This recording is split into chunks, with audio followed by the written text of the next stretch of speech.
कक्षा 7 प्रश्नावली 2.3 के प्रश्नों की चर्चा करते हैं आज। प्रश्न संख्या 1 है, ज्ञात कीजिए 1/4 का 1/4, 3/5 का 1/4। तो भिन्न का हमें भिन्नात्मक भाग ज्ञात करना है। हम जान चुके हैं कि का क्या अर्थ होता है, तो हम का को गुणा के चिन्ह से रिप्लेस करेंगे, का की जगह गुणा का चिन्ह लगाएंगे, तो फिर हम जो भी हमें भिन्न मिलेंगे उन्हें गुणा करेंगे। तो जैसे 1/4 का 1/4 का मतलब हुआ 1/4 का की जगह गुणा 1/4। अब यहाँ पर अगर गुणा करने के दौरान सरलीकरण की संभावना है, मतलब नीचे से ऊपर यानी हर से अंश या अंश से हर कहीं भी कैंसिलेशन संभव है तो करेंगे, नहीं तो सीधे गुणा करेंगे। 1 1 का 1 और 4 चक्कू 16, और यह तो एक उचित भिन्न है, हम इसको मिश्रित भिन्न में बदल भी नहीं सकते हैं। बी है, इसी प्रकार हम सभी प्रश्नों को करते जाएंगे। 3/5 का की जगह गुणा 1/4, यहाँ पर भी सरलीकरण संभव नहीं है। 3 1 का 3, 5 चक्कू 20, जो एक उचित भिन्न है। फिर अगला है 4/3 गुणा 1/4। गुणा करने से पहले भी आप सरलीकरण कर सकते हैं। जैसे यहाँ पर अंश में 4 है, हर में 4 है, तो 4 से काट सकते हैं। 4 1 का 4, 4 1 का 4। अब गुणा करना थोड़ा सा छोटी संख्याओं का पड़ेगा। 1 गुणा 1, 1 1 का 1 बट्टे 3 गुणा 1, 3 1 का 3। अब दूसरा भाग है 2/9 का 1/7। तो यहाँ पर संभावना है नहीं सरलीकरण की, तो सीधे गुणा कर देते हैं। 2 1 का 2 और 9 7 63।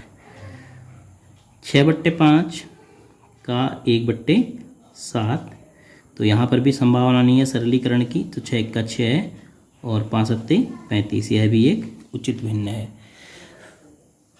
3/10 का की जगह गुणा 1/7। फिर इनको यहाँ पर देख रहे हैं तो कहीं सरलीकरण नहीं संभव है, तो 3 1 का 3 अंश का अंश से गुणा कर दिया और 10 7 70। प्रश्न संख्या 2, गुणा कीजिए और न्यूनतम रूप में बदलिए यदि संभव है। यदि संभव है तो न्यूनतम रूप में बदलना है, तो गुणा करना है पहले, फिर न्यूनतम रूप में बदलना है।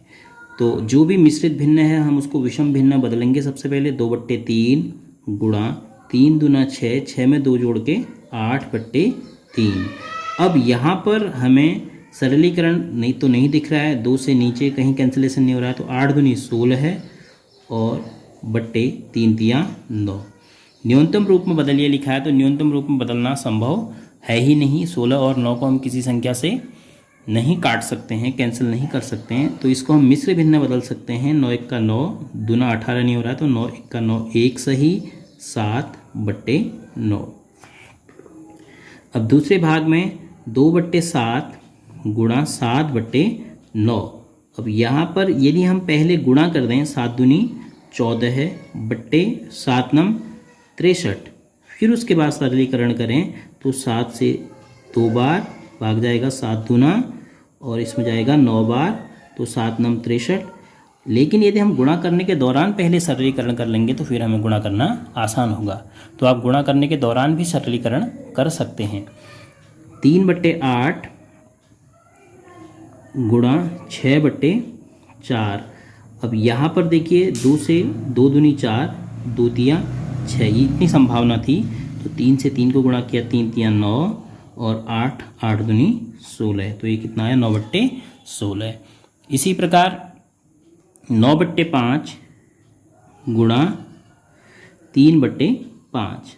अब देखिए यहाँ पर 5 दोनों हर में है, तो ऐसे कैंसिल नहीं हो सकता है, एक ऊपर एक नीचे कैंसिल होगा, तो यहाँ पर भी संभावना नहीं है, तो 9 3 27 और 5 5 25। लेकिन यह विषम भिन्न है, तो 25 से एक बार भाग गया, 25 1 का 25 बचा 2, तो 1 सही 2/25। इसी प्रकार पांचवें भाग को किया जाएगा। 1/3 गुणा 15/8। यहाँ पर सरलीकरण की संभावना है, तो पहले ही हम सरल कर लेते हैं। तो 3 1 का 3, 3 5 15, तो अब 5 और 1 गुणा होगा, अंश में 5 1 का 5, हर में होगा 8 1 का 8। तो आप बाद में सरल करने से अच्छा है पहले ही अगर सरलीकरण संभव है तो कर लीजिए। 11/2 गुणा 3/10। अब यहाँ पर भी सरलीकरण संभव नहीं है। 3 से न 2 कटता है, न 10 कटता है और न ही 11। तो 11 तियाँ 33 बट्टे 10 दूनी 20। लेकिन यह विषम भिन्न है, तो 20 का भाग जाएगा 33 में एक बार, 20 एक का 20, बचेगा 13 और बट्टे 20। इसी प्रकार अंतिम 4 बट्टे 5 गुणा 12 बट्टे 7। तो यहाँ पर भी अंश और हर को हम देखते हैं तो कैंसिलेशन संभव नहीं हो रहा है। तो 12 चक्को 48 और 5 सत्ते 35। तो फिर इसको 35 से एक बार भाग जाएगा 48 में, 35 एक का 35, बचेगा 13 है। तो एक सही 13 बट्टे 35 उत्तर आएगा। प्रश्न संख्या 2 के बाद प्रश्न संख्या 4, क्योंकि प्रश्न संख्या 3 बिल्कुल प्रश्न संख्या 2 की तरह है, आप उसका स्वयं अभ्यास कीजिए। तो प्रश्न संख्या 4 में हमें पता करना है कि कौन बड़ा है। पहला भाग है 3 बट्टे 4 का 2 बट्टे 7 या अथवा 5 बट्टे 8 का 3 बट्टे 5। तो हम पहले दोनों का मान अलग से निकालते हैं। पहले हम 3 बट्टे 4 का 2 बट्टे 7 पता करते हैं। तो 3 बट्टे 4 का की जगह गुणा 2 बट्टे 7। यहाँ पर कैंसिलेशन संभव है, 2 एक का 2, 2 दूनी 4। तो ये हो गया 3 एक का 3 बट्टे 7 दूनी 14। अब 5 बट्टे 8 का 3 बट्टे 5 हम ज्ञात करेंगे। तो 5 बट्टे 8 का 3 बट्टे 5 कितना आता है? 5 बट्टे 8 का की जगह गुणा 3 बट्टे 5। तो 5 से 5 कैंसिल हो गया एक बार, 5 एक का 5, 5 एक का 5। तो 3 से गुणा हुआ अंश 3 एक का 3 बट्टे 8 एक का 8। अब हमें इन दोनों में पता करना है कि कौन बड़ा है, 3 बट्टे 14 और 3 बट्टे 8। अब हम अगर एलसीएम निकालें, लॉस ऑफ किसका, 8 और 14 का, तो वह संख्या जिसमें 8 का भी 14 का भाग जाएगा। तो हम 14 से ही शुरू करेंगे। 14 दूना 28 में जाता नहीं, 14 तियाँ 42 में जाता नहीं, 14 चक्को 56 में चले जाएगा 68 पे। तो एलसीएम कितना हो गया? 56 हो गया। छोटी संख्याओं का हम एलसीएम ऐसे ही ज्ञात कर सकते हैं। तो अब हम हर को 56 करेंगे, इस भिन्न का भी इस भिन्न का भी। तो 3 बट्टे 14 है बराबर 3 गुणा बट्टे 14 गुणा कितना, 14 गुणा 4 करेंगे तब जाके 56 आएगा। तो यहाँ पे 3 गुणा 4 करेंगे तो कितना हो जाएगा? 12 बट्टे 56। अब ऐसे ही 3 बट्टे 8 में भी हम 3 गुणा बट्टे 8 गुणा 7 करेंगे। तो इसको भी गुणा 7 करना पड़ेगा। तो 3 सत्ते 21 और 8 सत्ते 56।